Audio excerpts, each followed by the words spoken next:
रूस ने यूक्रेन के वासिल कीव पर किया हमला। यूक्रेन के वासिल कीव में ऑयल डिपो पर हमला किया गया। रूसी सेना ने क्रूज मिसाइल से किया हमला।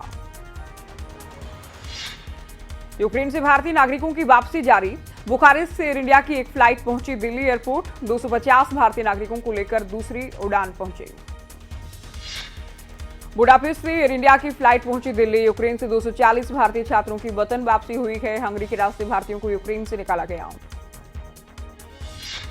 यूक्रेन के राष्ट्रपति ने पीएम मोदी से बात की। पीएम मोदी से जेलेंस्की ने बात की है। जेलेंस्की ने यूक्रेन के हालात को लेकर जानकारी दी। यूएनएससी में भारत यूक्रेन का पक्ष रखे, ये अपील की गई।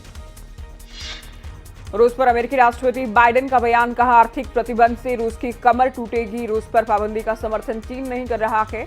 ऐसा ही जारी रहा तो खतरनाक परिणाम होंगे। रूस ने सोशल मीडिया प्लेटफॉर्म पर बढ़ाई सख्ती। रूस में कई यूजर्स के ट्विटर अकाउंट को ब्लॉक कर दिया गया है। फेसबुक पर भी आंशिक पाबंदी लगाई गई है। यूक्रेन पर रूस के हमले का आज चौथा दिन है। यूक्रेन पर हमले के खिलाफ लोगों में रोष देखा गया है। लोग अलग अलग जगह पर विरोध प्रदर्शन कर रहे हैं। यूक्रेन में फंसा चरखी दादरी का छात्र अमनदीप ने यूक्रेन की मौजूदा स्थिति को लेकर जानकारी दी। सोशल मीडिया के जरिए भेजा वीडियो। नारायणगढ़ के शिवालय मंदिर में श्री महाशिवरात्रि पर आयोजित कार्यक्रम में बड़ी संख्या में श्रद्धालुओं ने पहुंचकर आहुति डाली। यूक्रेन में फंसे छात्रों की सलामती की प्रार्थना की गई। यूक्रेन में फंसे लोगों को देश वापस लाने के लिए हिमाचल सरकार भी गंभीर दिखी है। सीएम जयराम ठाकुर ने यूक्रेन में फंसे बच्चों को धैर्य बनाए रखने की अपील की है। पीएम मोदी ने मन की बात के जरिए देशवासियों को संबोधित किया। कहा 8 मार्च को मनाया जाएगा अंतर्राष्ट्रीय महिला दिवस।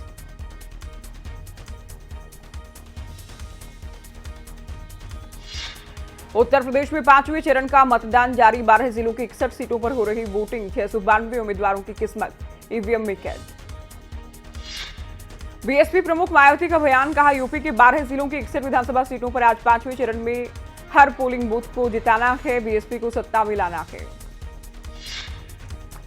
यूपी के डिप्टी सीएम केशव प्रसाद मौर्य ने अखिलेश यादव पर साधा निशाना। कहा साइकिल बंगाल की खाड़ी में गिरेगी। उनकी साइकिल पहले सैफई के लिए उड़ी थी और अब बंगाल की खाड़ी में जाएगी।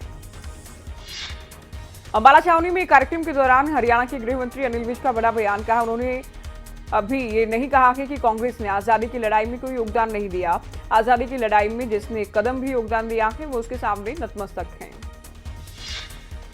कुल्लू के आनी में 2 मंजिला मकान में लगी आग। आग के कारण मकान पूरी तरह से जलकर राख। आग के चलते 8 लोगों का परिवार बेघर हो गया है। लाहौल घाटी में मौसम ने बदली करवट। भारी बरसात के बाद धूप खिलने से लोगों ने राहत की सांस ली है।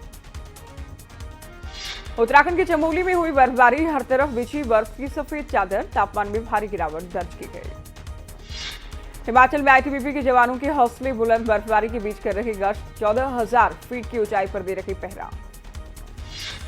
पुरानी पेंशन योजना की मांग पर मंडी से शिमला तक शुरू की गई पदयात्रा। 3 मार्च को शिमला में खत्म होगी पदयात्रा। यूक्रेन में फंसे भारतीय छात्रों की वापसी को लेकर कवायद तेज। जिला प्रशासन ने ऊना के करीब 29 छात्रों की लिस्ट तैयार की। जिला प्रशासन ने केंद्र सरकार को भेजी लिस्ट। वहीं हरियाणा के भिवानी में शिक्षा बोर्ड में हरियाणा के सीएम मनोहर लाल ने कहा शिक्षा और संस्कार साथ साथ चलते हैं। शिक्षा बोर्ड की परीक्षाओं में नकल पर कसी कमर, ये साफ तौर पर उनकी ओर से कहा गया है। पानीपत में सड़क हादसे में एक युवक की मौत। युवक की अगले महीने होनी थी शादी। देश में कोरोना मामलों में गिरावट जारी। 24 घंटे में 10,000 से ज्यादा नए केस आए हैं सामने। 243 लोगों की एक दिन में कोरोना से मौत। दिल्ली में हटाए गए कोरोना प्रतिबंध। निजी कार में यात्रियों के लिए मास्क लगाना अनिवार्य नहीं।